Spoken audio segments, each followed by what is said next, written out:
Barack and Michelle Obama might be the picture-perfect power couple now, but back in the day, Barack was, as the youth say, dripping with riz and aura. Before Michelle entered the scene, he had his fair share of romantic escapades, and then some. His first known romantic fling, Megan Hughes, his senior prom date from high school circa 1979. Were they officially an item or just friends? No one really knows, but if even Michelle admits Barack had plenty of girlfriends, chances are Hughes was likely charmed by the 44th POTUS. His first serious relationship, though, was with Alex McNear, a fellow student from Occidental College. Their romance took off when Barack transferred to Columbia University in New York, but the distance took its toll after McNear returned to Occidental.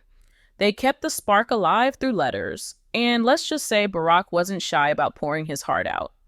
"When I see you, the palpitations of the heart don't boil to the surface," he wrote, as seen in the book Rising Star by David Garrow via the New York Post.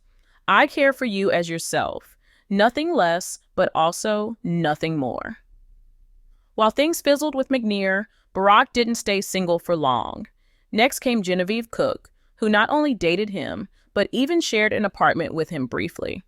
Cook seemed smitten, writing in her journal, "I have not experienced the kind of intellectual stimulation Barack offers me since I left college."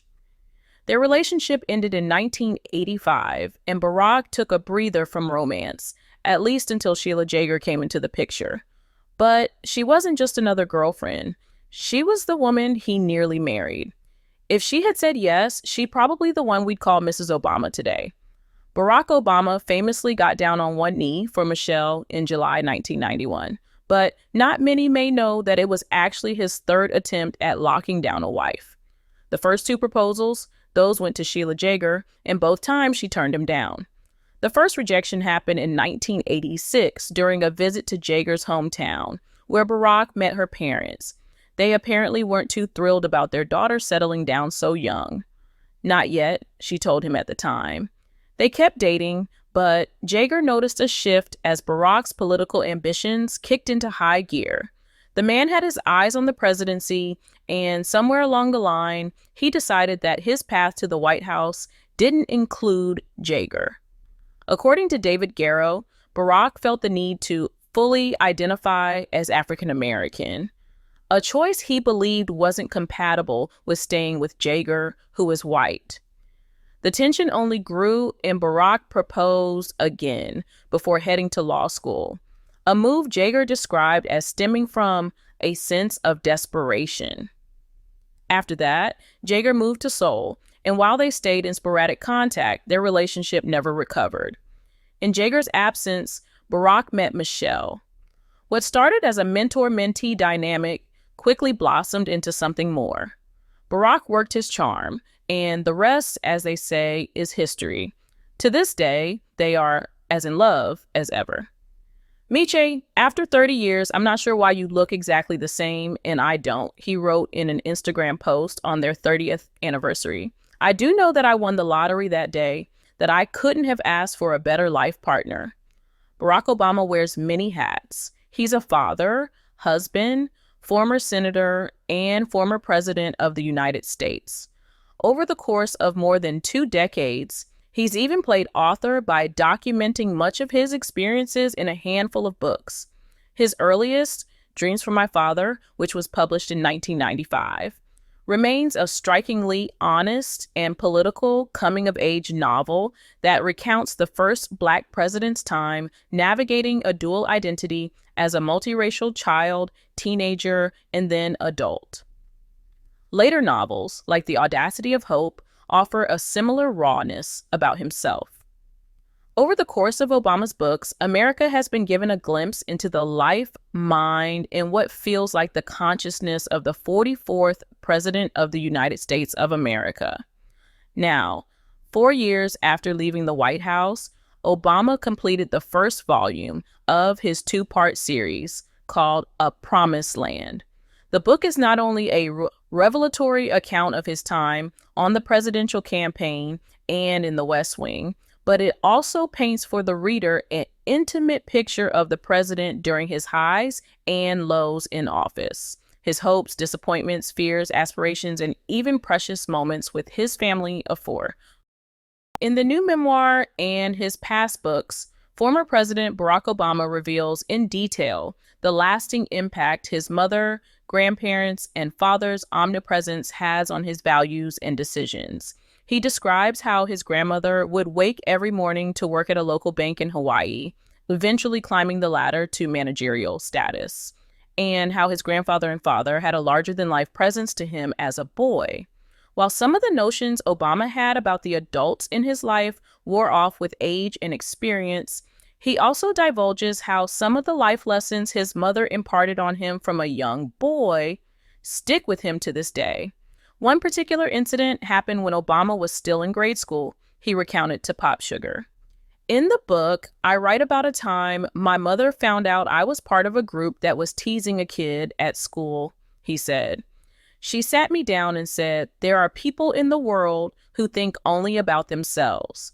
Then there are people who do the opposite, who are able to imagine how others must feel and make sure that they don't do things that hurt people. Barack Obama said that his mom's question hit him hard to the point that the philosophy has even informed how he and his wife, Michelle Obama, have raised their children, Sasha and Malia. Michelle and I have tried to impart similar lessons to Sasha and Malia, he said to Pop Sugar. He did add that the two parents have tried not to take too prescriptive an approach to parenting. That might especially be true considering the unique and sometimes grueling upbringing Sasha and Malia have had in the spotlight. We'd much rather Sasha and Malia figure out who they are on their own than try to shape who they become, Obama said. Indeed, we've seen as the sisters have grown from rolling around in the snow with their father to attending concerts in college, as teens tend to do.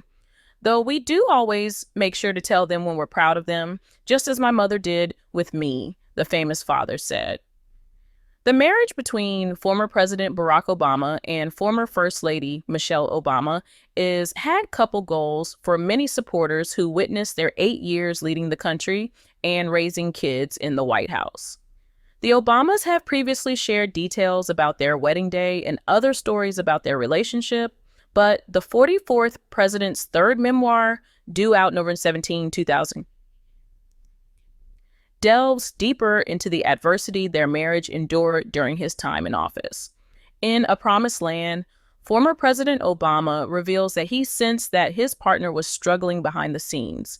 He writes via CNN, and yet, despite Michelle's success and popularity, I continued to sense an undercurrent of tension in her, subtle but constant, like the faint thrum of a hidden machine. It was as if, confined as we were within the walls of the White House, all her previous sources of frustration became more concentrated, more vivid, whether it was my round-the-clock absorption with work, or the way politics exposed our family to scrutiny and attacks, or the tendency of even friends and family members to treat her role as secondary in importance. The love story of Barack and Michelle Obama has been admired by many, and in 2015, Hollywood capitalized off that interest in a film titled Southside with You, based on the couple's first date story via E! News. But former President Obama is now revealing that his time in office took a heavy toll on their marriage. In his 2020 memoir, A Promised Land, he shares intimate moments via CNN. Lying next to Michelle in the dark, I'd think about those days when everything between us felt lighter, when her smile was more constant and our love less encumbered, and my heart would suddenly tighten at the thought that those days might not return.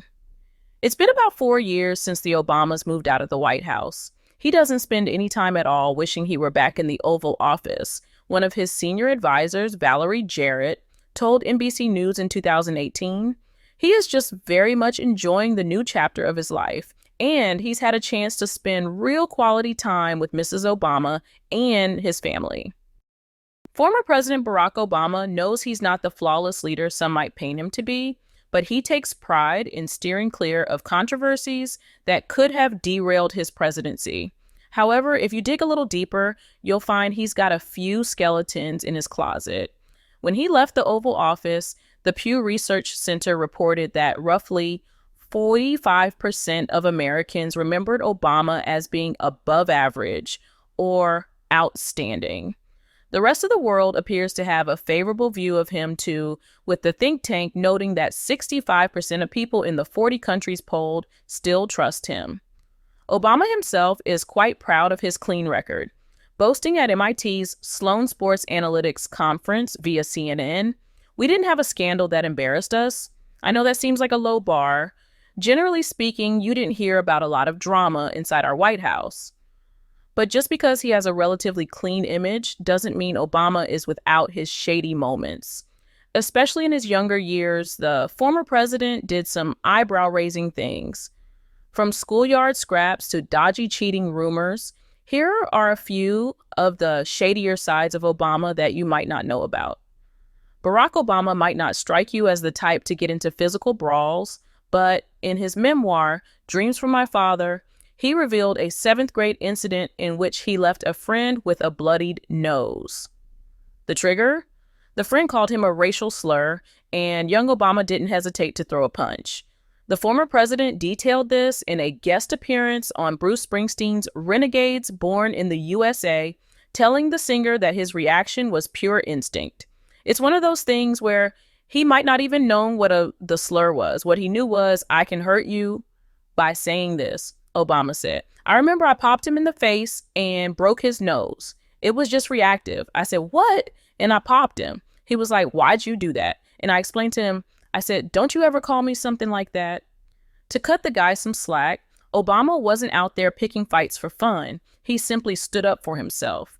Elsewhere in the podcast, he said that he later realized that racism is all about people making themselves feel superior. The point is, what it comes down to is an assertion of status over the other, he said. Barack Obama has admitted to some more shameful moments from his youth, including tossing around homophobic slurs, despite having a beloved closeted relative.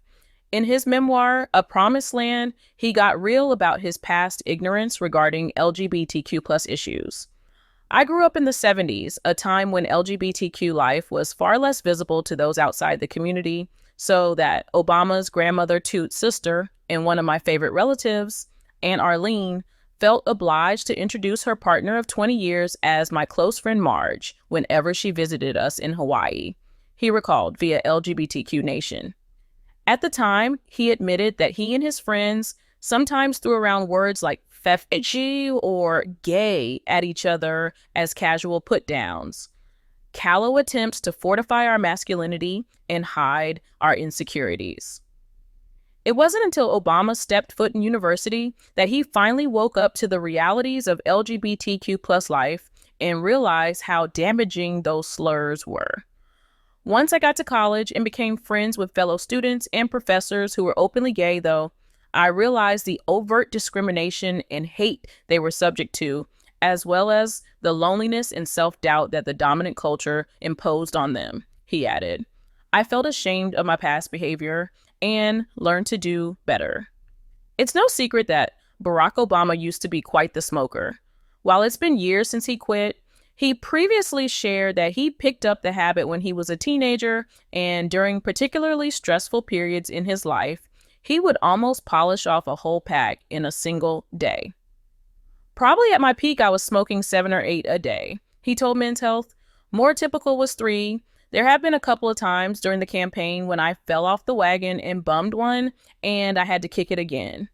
But it wasn't just tobacco. Obama also dabbled in more illicit substances during his younger years. He admitted to smoking pot and even trying out cocaine in college, something he's definitely not proud of. "Pot had helped, and booze, maybe a little blow when you could afford it," he wrote in his 1995 memoir. "Junkie, pothead, that's where I'd been headed, the final fatal role of the young would-be black man."